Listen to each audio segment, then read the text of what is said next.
noticed when you entered the room this evening, we've got an informal format this evening in terms of it's primarily an open house that's intended for you to be able to ask questions of myself, Jennifer Gaskamp. I am the consultant who has been working on the zoning code update for the last year and a half or so. We also have staff in the room, so if there's questions you have about engineering, about natural resources, about any of the other components that we're going to talk about this evening, we've got other folks in the room that can help you out as well.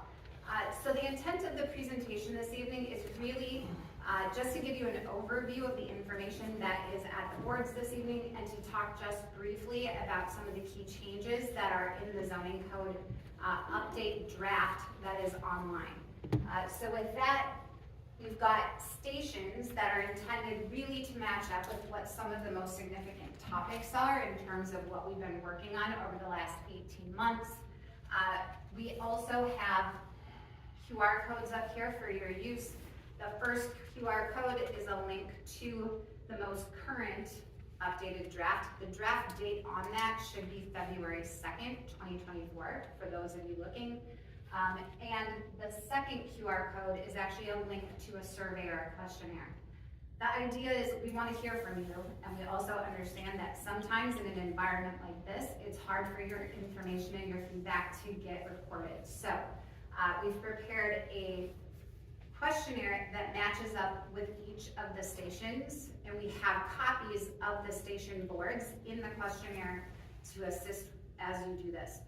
We will have the survey, and we will have also a recording of this presentation online for at least a week, so you have plenty of time to answer the questionnaire if you so choose after the fact, if you remember tomorrow and want to do it. So with that, the idea is that your comments and your feedback through that survey will actually be used to help us determine whether or not we've got some additional edits that need to happen to the code, or whether we're in good shape and we're ready to go forward with the Planning Commission and the public hearing. So to give you a sense of where we've been and hopefully where we're headed, one of the primary reasons why the city undertook this process is that it is required that the city's zoning code is consistent with and supports the 2040 comprehensive plan. So for those of you that participated during that process, I believe the city worked on that for at least a couple years. It's the 2040 plan, so if you're online, that's the document you're taking a look at. And all throughout the Twin Cities metropolitan area, all cities are required to update their comprehensive plan every 10 years. As part of that process, once the comp plan gets adopted, the next step is that the city is required to update its zoning to match the comprehensive plan, right? So that is how we started this process. The primary objective being we need to make sure that our zoning matches the comprehensive plan. Once we had that established as our primary objective for the process, we identified other things that we should address as we went through this process. If we're going to update our zoning, why not make it an easier to use document? Why not make it easier to navigate, find information? Also, why not hopefully update some sections to be more consistent with what we actually see on the ground today in terms of the city's development patterns?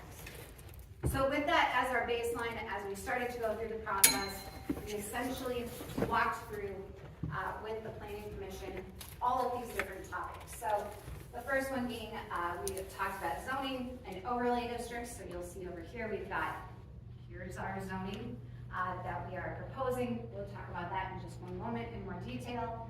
And then over here, we've got overlay districts. The Planning Commission spent a significant amount of time talking about how do those districts lay out, how do they work, how do the dimensional standards work, do we have it right, and then also making sure that what's in those zoning districts matches the 2040 comprehensive plan, which again is required. Then we talked about allowed and prohibited uses. The uses turned into an extensive discussion with the Planning Commission. In fact, I think we might have had 4 meetings about the allowed uses. So there was a lot of discussion by the Planning Commission about what's appropriate within the community, what zoning district should those uses be permitted or conditionally permitted, should we add to the table of uses, are there things that are new that we haven't seen before but we would like to see. One of those examples being, for example, a brewery, which when the zoning was done, 40 years ago, breweries weren't a thing. Turns out they're kind of hot now, right? So the idea is, what types of those uses would we like to see in the city? And maybe we should get those into our table of uses. Maybe it's a distillery now. I know breweries are kind of on the way out too. So Mendota Heights might have missed that train. Might have to jump on the next one, but that's okay, right? So then we talked about character building and design standards. This is the stuff that's about, we like our neighborhoods, we like our communities, we like how they feel, we like the house pattern, we like the development pattern. How do we protect those things? And how do we make sure that moving forward, we're reinforcing that character, right? And so the Planning Commission spent some time on that, and how to address that. Again, a significant amount of the information in there is actually the same as what's in your current code, just revised slightly. Then we talked about the most boring section, which would be administration. Most people don't care a whole lot about administration until you're the one who has to go through the process. Then you care a lot about it because you want to make sure that it goes efficiently. So that was our last topic. And with all of those, we then put together our first draft. The first draft came out in April of last year, and then the Planning Commission went through every single part of it over again. So now here we are, 2024, we have another draft, and that is what is the topic of our meeting this evening.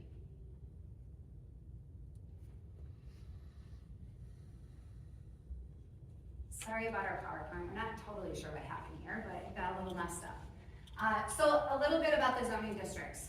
The only thing I want to highlight is that the majority of what's in the zoning districts is the same as what is in your current code. There are a couple exceptions. The first one being in R2 and R3, the lot and dimensional standards were revised to match your comprehensive plan. Remember what I said? We're legally required to do that. The zoning has been updated to match what your land use designations say. Your land use designations are in your comprehensive plan. So while those things have been modified, they're modified based on your adopted policy document already, which is the 2040 comprehensive plan. The other thing to note is that we have consolidated your business districts. I think as it stands today in your current code, you have B1, B2, B3, and B4. And the idea was there wasn't a lot of distinction between those four districts. So it felt like we could probably get it down to 2 districts and accomplish the same thing and make it easier to understand. So that's what we are proposing this evening. Finally, industrial didn't change. That one really truly did stay the same. Other than industrial, all of the districts now have an impervious surface coverage requirement that have been added in. And that is certainly a change from what is in your current code. So we'll talk about that in just one moment. So then, after we got our base zoning districts established, then we started talking about overlay districts. The overlay district conversation was spirited, I would say. We finally ended up in a place where we've got essentially 3 overlay districts that exist in this draft code. The first one being public, semi-public overlay. This is the only one of the 3 that's actually new. The intent of the public, semi-public overlay district is really to geographically describe the areas in your city where there's already these types of uses occurring in your R1 zoning district. That's the intent, all right? So for example, your schools. Your schools are actually in R1 today, and they were permitted by right, all right? So what that means is you can put a school in R1 anywhere by right, as long as you can meet the zoning standards, which are based on a residential zoning district, which means no school can meet the zoning district standards, right? So every time a school wanted to do something, it needed a variance. This code says, if you're in the public, semi-public overlay district, now, instead of a variance, you're going to be required to get a conditional use permit, which is the more appropriate tool because it says this is permitted with reasonable conditions that mitigate for the circumstances or the adjacent properties. The only way those uses are permitted is if they are in the public, semi-public overlay district, all right? Now, public, semi-public uses can happen in your general business districts if they're on the table of uses. They are independent from the overlay district because when you look at the map, the overlay district really is only about those residential properties. So that's new. The second overlay district is a planned unit development overlay district. This is somewhat new, but not entirely because the city does have planned unit development in its current code. It just treats it slightly different. The idea here is that planned unit developments allow flexibility from certain dimensional standards within your zoning code, all right? So what it means is there's a base zoning district that's guiding how the property got developed. The planned unit development is an overlay district that allowed certain flexibilities from those base district standards. We are just documenting it this way to make it clearer to folks, developers, builders, property owners. My property was approved as part of a planned unit development. So I have these base zoning district standards that kind of influenced how the development pattern looks. The overlay district is what gave me flexibility for certain things, dimensional standards, etc., on my property, right? So, not different, just identifying it on your map in a slightly different way. The third overlay district is what I affectionately call the MERCA overlay district, which is the Mississippi River Corridor Critical Area. You just can't say that 10 times fast. It's the problem, which is how it becomes MERCA. The MERCA overlay district was adopted in the city about a year and a half ago or so, and the MERCA is actually something that the Minnesota DNR required the city to adopt. This is also something that was in your comprehensive plan. It was the first, I believe, change to your zoning map, or well, the zoning map too, but the zoning map and your zoning code to try and implement your comprehensive plan. So there are not a lot of changes that are to this section because it was relatively new and had been developed about a year and a half ago. The next area that we talked quite a bit about was actually properties in the city that were platted prior to 1982. Why 1982, you might ask? That's because that's when the code changed the last time for R1. Prior to that date, there were different lot size standards. As a result, lots got created that were smaller than your current R1 standards. When the city adopted its new code in '82, what ended up happening is it created a bunch of properties that became non-conforming for lot size, lot width, and some other dimensional standards. When that occurred, what happens is if somebody wants to improve their property and they meet the condition that they are a smaller lot size, they are unable to do it without a variance. It's arduous, it costs a lot of money, and it sometimes feels very arbitrary in terms of how you're applying the standard.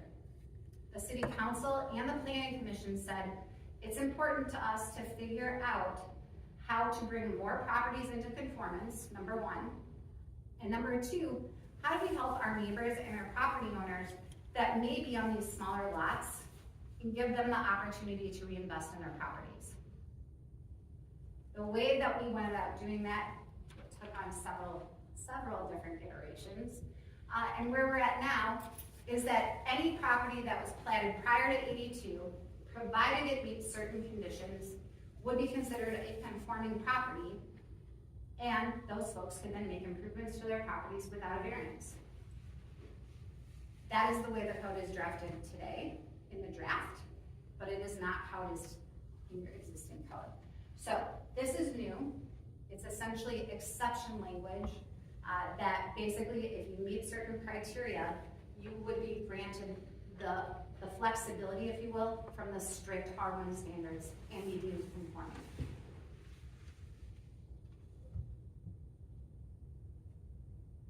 Lastly, which is over here to my right, one of the most significant changes is the impervious surface calculation. So what this says is every zoning district now would be required to implement essentially a maximum impervious surface ceiling. And property owners could only go over it up to the next threshold if they institute BMPs. Now BMPs are called best management practices. BMPs that are recognized are actually from the Minnesota Pollution Control Agency, which is the MPCA. The city is not going to make up what those BMPs are. The recognized acceptable BMPs will mirror what the MPCA says are acceptable. As a result of that, we will put on bookends, essentially, that say, look, natural resources are important. Surface water protection is important. And we're going to balance that with the ability of folks to develop, improve their properties, but we're going to set a limit on what that number is. Whereas today, there are no standards, except in the industrial district, right? So as it stands today, any resident could go out and essentially pave over their entire lot. I mean, that's obviously a little bit of an overstatement, but to a certain extent it's true. This is saying we know that natural resources are important. We identified that in our comprehensive plan. We're gonna put in dimensional standards, in this case, an area calculation that helps support natural resources protection. Simple enough, however, it will absolutely, essentially impact every property owner in the city.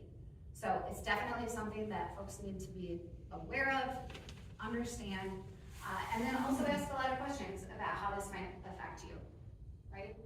I will say that we have got this map over here. The majority of the city, when we do the calculation, would fall underneath what these thresholds are, all right? So we were very careful to try to determine what the appropriate thresholds might be, understanding that the majority of the city is developed today. And so what we're talking about is redevelopment, somebody tears down a house, rebuilds, there's a vacant lot, establishing those standards when new development comes into play. But also establishing standards that recognize the existing development pattern. So that's an overview of the materials that are here this evening. It's an overview also of our process and some of the key changes. There are, I might put the other one back up just because there's 2 QR codes, like I said. The first one is actually a QR code that shows you electronically the draft code. We do have one hard copy up here as reference for folks if they want to page through it. Otherwise, I encourage you to take a look online. And with that, not too bad, it was about 20 minutes. So if there's any big questions that we have, otherwise we can break back out. We will be here until 7:30. And also anybody who feels like they would like to go home, go right ahead. You don't have to stay if you don't want it for the whole 2 hours. Nothing else is going to happen, I promise. There's also cookies in the event you need a snack. So these residential R1s or whatever that dollars are, is there any wording in any of that regarding VRBOs, Airbnbs? No. So the city is undertaking a separate process to address short-term rentals. You will note that if you go into our questionnaire, the last question actually says there are a few topics of concern that the city is addressing or talking about over the next several months. One of those being short-term rentals, also cannabis legislation, There's natural resources ordinances that need to go into play in the environmental title. And so that last question says, if these are things that you're interested in, please click them. And then also there's a comment box if there are specific concerns that you have that give you that chance to give us feedback. Anything you put in that questionnaire, we will pass on to the appropriate staff, but that process itself is going to run separately from this.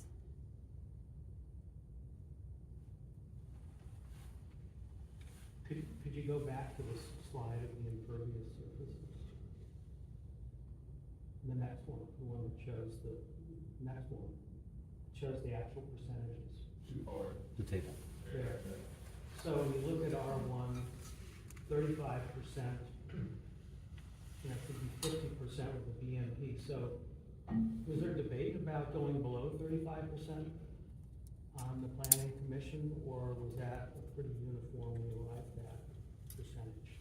So we actually did calculations, we had a methodology of establishing we didn't want to create a bunch of non-conforming lots across the city.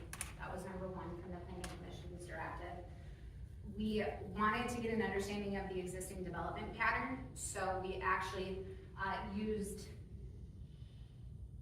this is the Minnesota Land Cover Classification System, to understand what the coverages were out there today, since you're largely developed.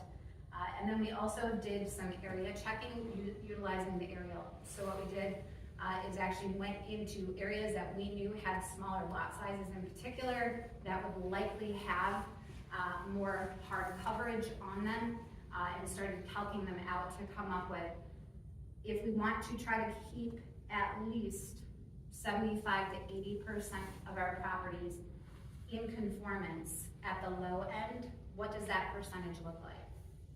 And what we arrived at was about 35%, all right? Then the next goal was, all right, if we've got 75 to 80% of the properties meeting or below 35%, how do we get to a bigger percentage? How do we get to about 90% of all properties being conforming? And then what does that threshold look like? And that's where the 50% came from, all right? So at 50%, the estimation is at least 85 to 90% of your properties are conforming. And that was the goal. We didn't want to create a situation where existing properties were non-conforming. So it wasn't so much of a debate as establishing what's the methodology to make this calculation and how do we arrive at it.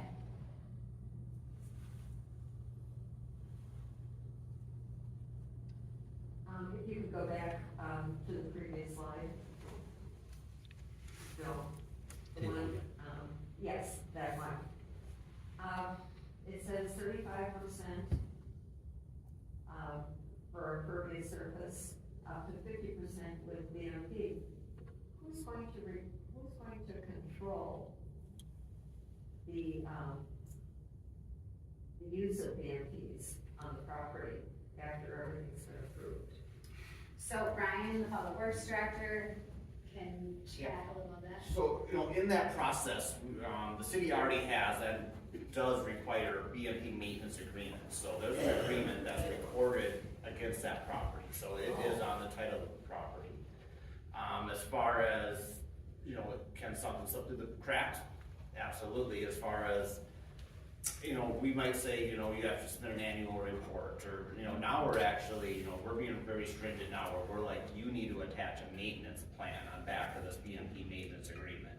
So no matter if that homeowner sells, that agreement goes with the property, and that gives the city certain rights to go in and, make improvements or make it compliant again, and then we can assess that back to the property. So that's a recorded document then? Correct. Okay. And, let's see.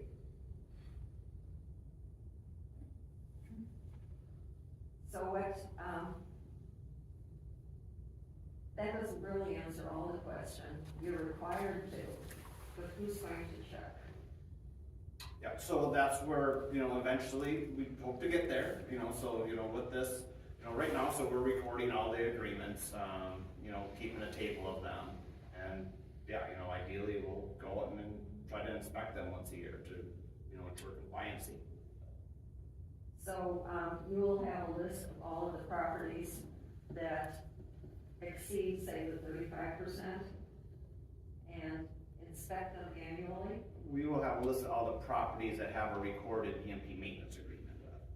So, you know, we're not, if someone's at 40% today, you know, that wouldn't work, you know, because they're already Right. grandfathered in, so, Right. Okay.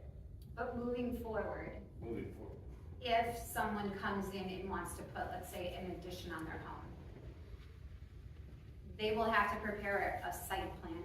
So we actually have added into the new zoning code a process for a site plan review, which may or may not be at the planning commission. If it's just permitted by right, it would be a site plan review to confirm that it complies with the standards, so that and impervious will now be one of the standards that would be checked, versus right now it's not, because it's not a requirement.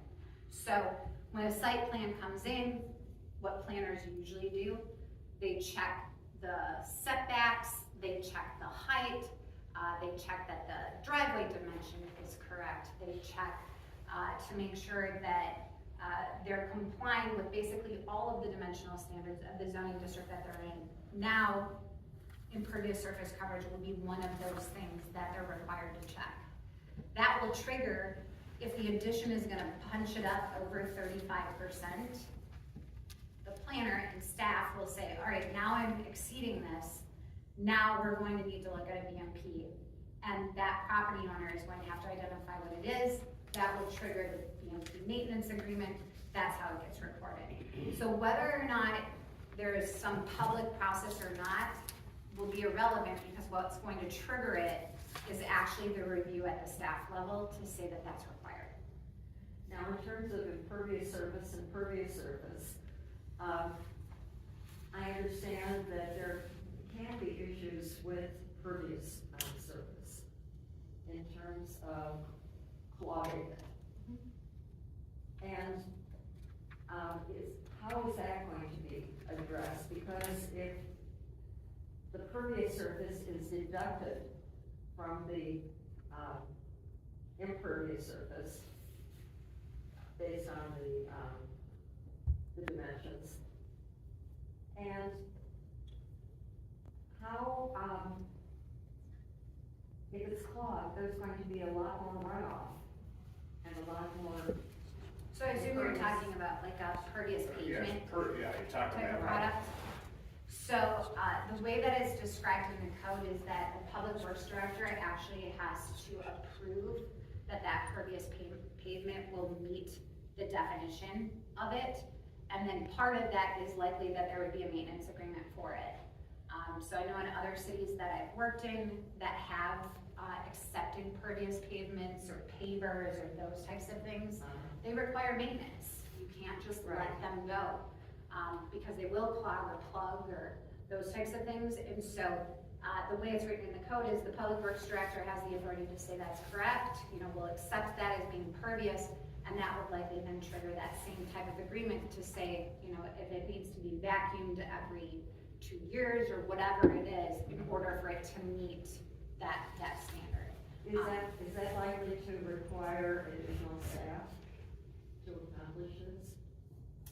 Eventually I would say yes, and potentially. I mean, it depends. So, the other piece I will say though, is if you look at, how many properties are going to exceed that 35% threshold, hopefully it's not a lot, because you actually have a fair number of properties that are well below that 35%.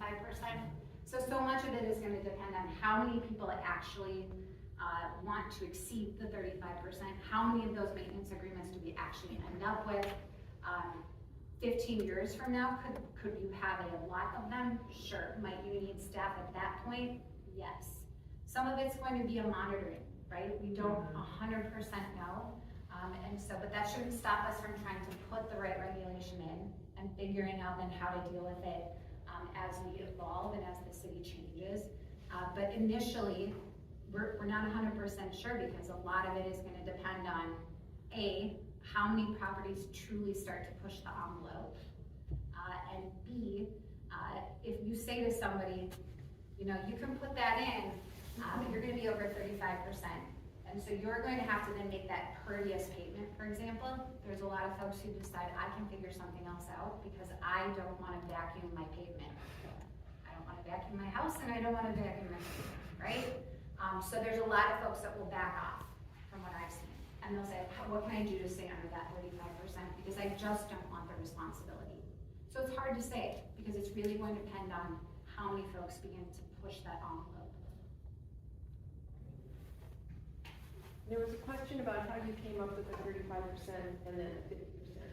And you said you wanted to make sure that at least 90% were in compliance. Is that in the first 3 zoning districts or? No, it was across. So 90% of those first 3 zoning districts now are 35% or below 50% or? Yes. How many are between 35 and 50, do you know that? Off the top of my head, no, but we did actually do that analysis partially, at least for the R1. We also actually, after I visited with the Natural Resources Commission, I went back and I looked at RE. And honestly, I actually think we could change the RE to be actually 35% flat. Like a 25, 35, you know, Because- 25 and maybe with 35 with a BMP. So I actually think that we might want to look at changing that RE designation. Those are your larger lots, and 100% of the lots were well below 50%. They were also below 35%. So in that case, I think setting your high. So I have that information. I did it. Yeah. So. So I did. You said that off the top of your head, so that's why. So, why is, for instance, residential estate up to 50%? As I just said, I think we could change that. Oh, good. That's what I was saying. So we're out for public comment right now, so Yeah. I would recommend submitting that as a comment. And after I heard from the Natural Resources Commission, we went back, we did more analysis, and I think it makes perfect sense that we would drop that RE. The PSO isn't shown up there for impervious surface, but it is 60 to 75%, right? So the PSPO, you follow the base zoning district. So PSPO is an overlay district. So it's not, this isn't we don't have, if you notice, there's no public, semi-public zoning district. It's an overlay. So you would follow the base. So like if you look at this map, the base zoning district is that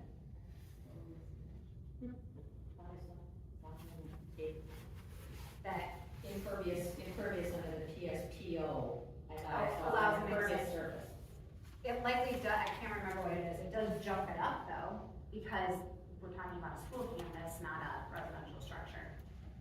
I'm sorry, I thought you were saying on the table here, but there's no. It does the PSPO. PSPO does allow 60% up to 75% of BMPs. Right, because, but it's not up here because it's not. Sure. I just misunderstood, I thought you were saying it's not on the table, it's not, because it's overlay. But it doesn't follow the base. Right, zoning because it's either. giving special criteria for the overlay, But if it was redeveloped, it would be required to follow the R1 base. correct? If what? If it was redeveloped, so if like, God forbid, Two Rivers gets redeveloped as housing, it wouldn't get to keep the 60%. It would have to be redeveloped at 35% or 50% fees. Well, as long as, according to the way I read this, which is one of the things I have a concern about, is when you set the standards for the PSPO dimensional standards, it applies to all districts that have the PSPO overlay. Yep. All. Yep. So if Two Rivers, were to develop, It would revert to R1, it wouldn't have any of those. as long as it was going to if it stayed in a public purpose, say they converted it to a detention center, Yeah, they could still expand, they could still do this. or church, yeah. Or church, or, anything like that, it can still stay at 60 to 75% BMP. So these, Potentially, because remember, every single use that's a PSP use is going, and it's in that base, in that overlay district with a base zoning district, is going to be required now to get a conditional use permit, correct, but my, which it allows development with reasonable conditions. Correct. So there might be, let's say, a project that would come in, let's say it's next to a sensitive environmental resource, a creek or a lake or something. And as part of that review process, if it's a new project, the city could actually say, look, we've got important natural resources that are on this site, so we're gonna allow you to put up a new school. However, you can't have that impervious surface coverage because we've gotta protect the lake. We need a buffer, we need these things. Those would be reasonable conditions if you can demonstrate that that improvement could have an adverse impact on the natural resource that you've identified as important. So it's not a given, but it's a maximum, but right? it may be an interpretation too that ends up going to the court of law that makes that decision, because the developer may argue that this does meet the BAP. You say it doesn't, but in law, the courts end up deciding. But That's the entire code. right. Well, I understand that, but I guess what I'm saying here is that when we create this separate thing, we create new standards, so it can be up to 40 feet with a CUP for height. So if Mendota School, the school district decides they want to build, say, a middle school there, and they want a 3-story middle school to go there, as long as you say they're 100 feet back and they comply, they can build a 3-story structure there. You can't stop them because it's up to 40 feet with an additional use. Yeah, that's by design. Right. So, right now, if it's in an R1, they'd be limited to a 25 feet. Correct. So they'd be limited basically to a 2-story structure, because that's the base zoning. That may fit more into the community at that point. But if it's over that, they can get it almost by whatever. You just have to put reasonable, you can put reasonable conditions on it, but you can't deny it. Exactly, and that's by design. I mean, I get the impression like you're saying that like it's a negative, but the flip side is that literally everything that happens on each one of the school properties is a variance. And it's like, where you literally have at Two Rivers, you know, they're subject to the same accessory structure rules as a single family house on a 1/4 acre lot. You know, and how many accessory buildings are over on that property? You know, that doesn't make any sense either, where you're basically tossing out the rules of the schools just because at least now you've got rules. Now, you might say we want to lower the height requirement, but like, you don't want them coming in for variances for what's a normal use of that property. Right. Giving variances for inappropriate reasons will likely end you up in court far more than a conditional use permit with reasonable conditions.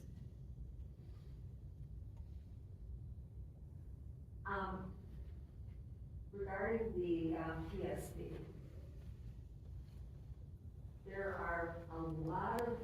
there's a lot of variation between the uses right there. How is it decided to lump these together in this particular overlay? Public, semi-public uses are pretty universally. Sorry, Jill, if I may, I think she's saying school versus golf course. Thank you. And they're two very different uses. One is a big wide open green space, one is a campus that has big parking lot, big building, tennis courts, things like that. Thank you. They're different in some respects, but not at all in others, right? Because a golf course, for example, ends up having a clubhouse, several accessory buildings, large parking lots, very heavily manicured lawns that are environmentally actually not all that great. And then you have a church that has a large parking lot with impervious surface, a building, and maybe a shed. So in terms of how the uses are categorized, they have a public or a semi-public purpose to them, and that's how the uses end up together. Whether one is better, worse, should have different regulations, not have different regulations, certainly is debatable. Some cities do look at trying to have some kind of park, golf course, if you will, sort of overlay. The problem is that you can't zone park, right? You can't zone something for park, you can't zone something as golf course. The courts have been very clear that that is essentially a regulatory taking, or can be if you don't have reasonable value left on the property. And so most cities have said, we're gonna zone our base zone of all of those types of things, churches, golf courses, etc. They're all gonna have the R1 base zoning, and that's what's obviously Mendota Heights has done. And so there's no distinction between those things at all, right? And a single family residential. Then you put the overlay district on it, and it just says that the way it is right now essentially is it's only documenting existing public, semi-public uses. It's not any new or potential areas where some of these things could go. And so in terms of how we approached it was, those uses are already there today. How do we categorize them together in a way that gives them certain flexibilities and then certain restrictions also, like increased setbacks, etc. Because we would want to set back a clubhouse on a golf course, much like we would want to set back a church on a property that might be next to a residential neighborhood. So it was looking at how the properties are used, but then also paying attention to the fact that we can't zone something for park or open space. I agree with that. And so it's, I agree with the R1 zoning as an underlying zoning. If there are standards that run the gamut for all of the overlays, that's where I'm concerned. fair. So what- So, you know what, I'm just gonna suggest to everybody that maybe we do 5 more minutes of this, and then we can break out so that if others have questions for specific individuals that are here, just in the interest of everybody's time, to make sure that we can get out of here, and folks can go home to their families, et cetera. So we'll do this for about 5 more minutes, and then we'll break out. So, somebody had once said that putting lighting on at the football field at Sibley required a variance. It did, Almost didn't get approved. almost did.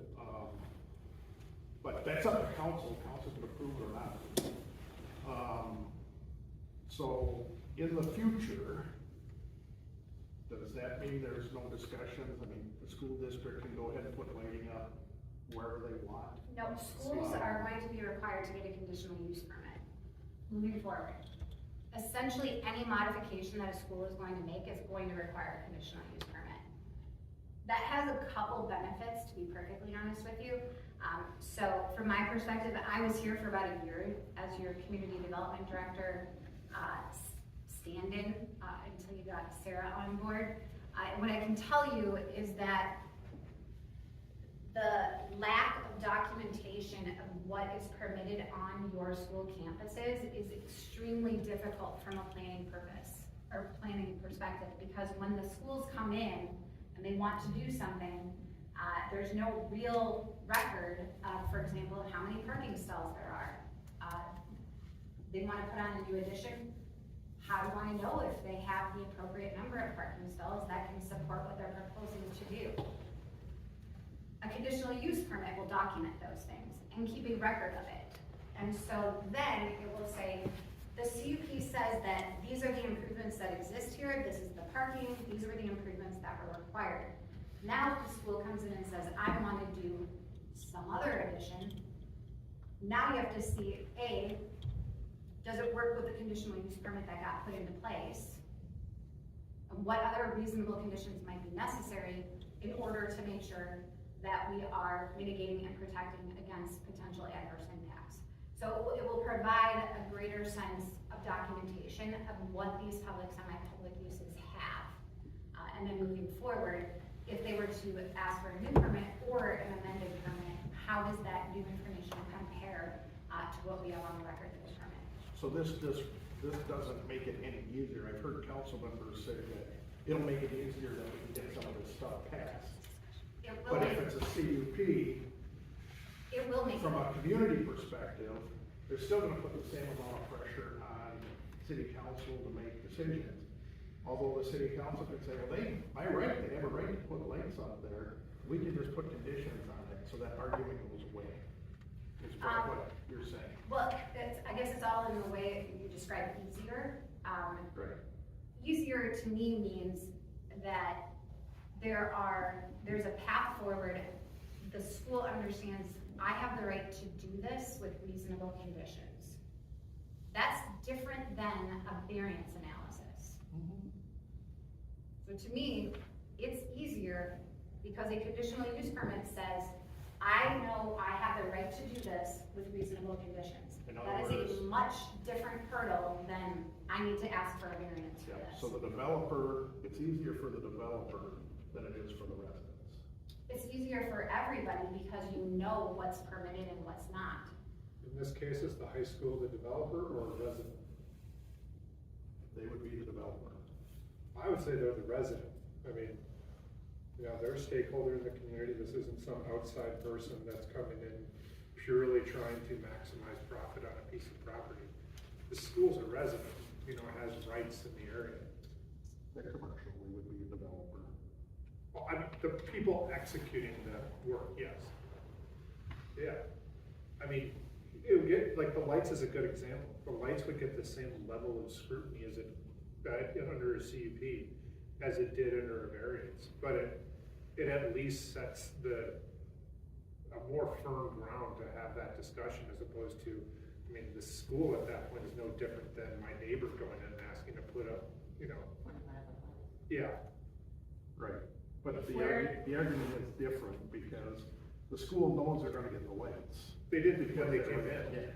No, but Now now the they're, CUP, they know they're gonna get the lights. exactly, yes. But So I don't have to worry about that, you're gonna get there, I'll try and appease the neighbors if I can, but if I don't, that's fine too, because I know I'm gonna get No, it. but it's not fine if I don't appease my neighbors, because you're still gonna go through the CUP process, and the conditions are supposed to be directly tied to and have a nexus with mitigating for adverse impacts. So if you're going to put 10 lights on a property line, I've worked with your council, they're pretty bright, and they would say, that's not okay. My neighbors, you have to be a good neighbor to the residential, and so you've actually gotta offset that by another 40 feet, or whatever it may be. That is completely doable and reasonable within a CUP process, but not so much in a variance. If I recall correctly, the lights in particular is a measurable, the bleed over light is a measurable pollution level. Yep. So you are required, you basically have a discussion where a requirement is set for how much the lights when they're on can basically emit onto adjacent properties. All right. So with that, I think we'll stop there and we'll break. We will be saying, we've actually got our planning commission representation here now. So if you're wondering how we came up with some of this, they're here. So- Sorry, I was at my kids', what is it, parent-teacher conferences. Yeah. This is way more pleasant. But if you're wondering where some of it came from, they are here to answer your questions as well. I will be staying. Ryan is here as well. So with that, please feel free also to go home or to have a question. So thank you all for coming this